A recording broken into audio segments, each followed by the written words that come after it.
కరీంనగర్ పట్టణంలోని R&B guest house లో చొప్పదండ MLA Congress నేత మేడిపల్లి సత్యం పాత్రికేయుల సమావేశం నిర్వహించడం జరిగింది.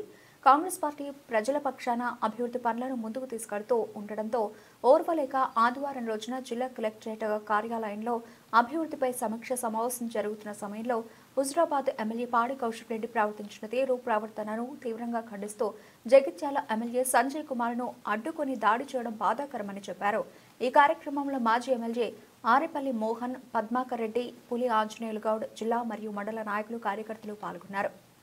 గౌరవ ఇన్ఛార్జ్ మంత్రి ఉత్తమ్ కుమార్ రెడ్డి గారు ఈ నెల 26వ తారీఖు నుంచి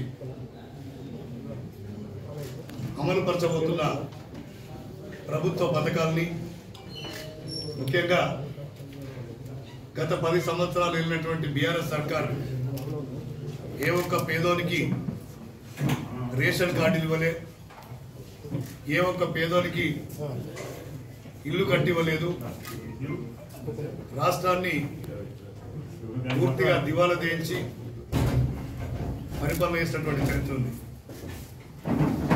ఈ రాష్ట్రంలో 4 కోట్ల మంది ప్రజల ఆశీస్సులతోటి ప్రజాప్రభుత్వం కొలువు తీరినాక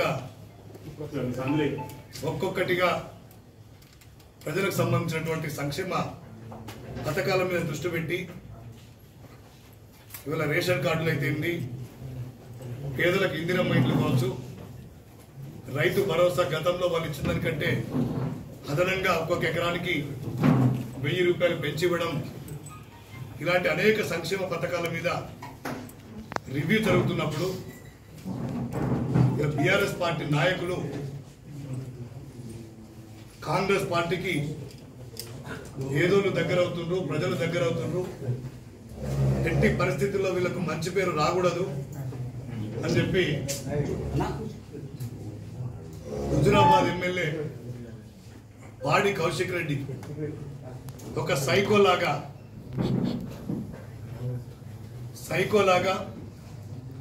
ఇవాళ ఒక పిచ్చి కుక్క కదా ఏ విధంగా అయితే గ్రామాల్లో పడి స్వైర విహారం చేస్తుందో, నిన్న కలెక్టరేట్ లో ఈ జిల్లాకు సంబంధించినటువంటి ఇన్ఛార్జ్ మంత్రి ఉత్తమ్ కుమార్ రెడ్డి గారు, ఈ జిల్లాకు చెందినటువంటి మంత్రులు శ్రీధర్ బాబు గారు, పొన్నం ప్రభాకర్ గారు, ఇవాళ పార్టీలకు అతీతంగా అన్ని పార్టీలకు చెందినటువంటి శాసనసభ్యులు, శాసన మండలి సభ్యులు, జిల్లాకు చెందినటువంటి ఉన్నతాధికారులు నిర్వహిస్తున్న సమీక్షా సమావేశంలో ఒక పిచ్చి కుక్క మాదిరిగా ప్రవర్తించి ఇలా ప్రభుత్వ పథకాలని ప్రజలకు చేరనివ్వద్దు అని చెప్పి ఒక సంకల్పం పెట్టుకొని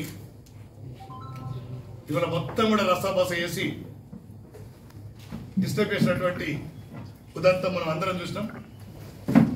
ఇవాళ కేసీఆర్ కానీ, కేటీఆర్ కానీ, హరీష్ రావు కానీ ఇట్లాంటి సైకోలను, పిచ్చి కుక్కల్ని ఎగదోసి శిఖండి రాజకీయాలు చేస్తున్నారు.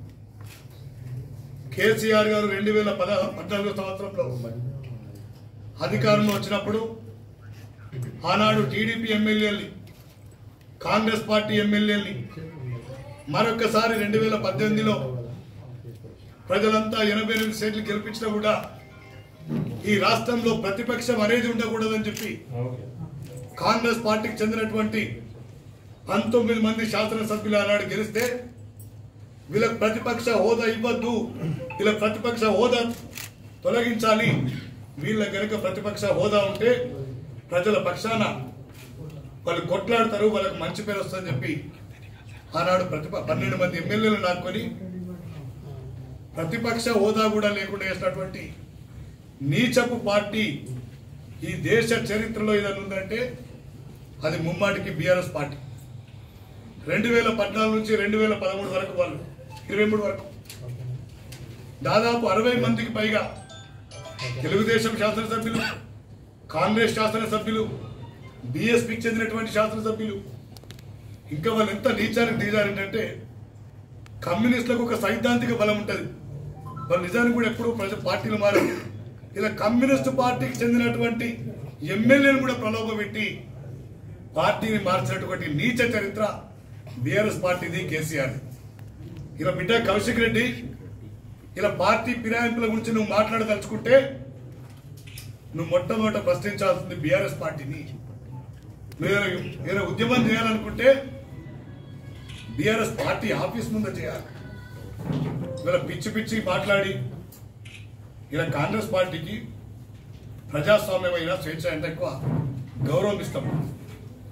గత సంవత్సరం నుంచి నువ్వు చేస్తున్నటువంటి నిర్వాహకం ప్రజలంతా గమనిస్తున్నారు.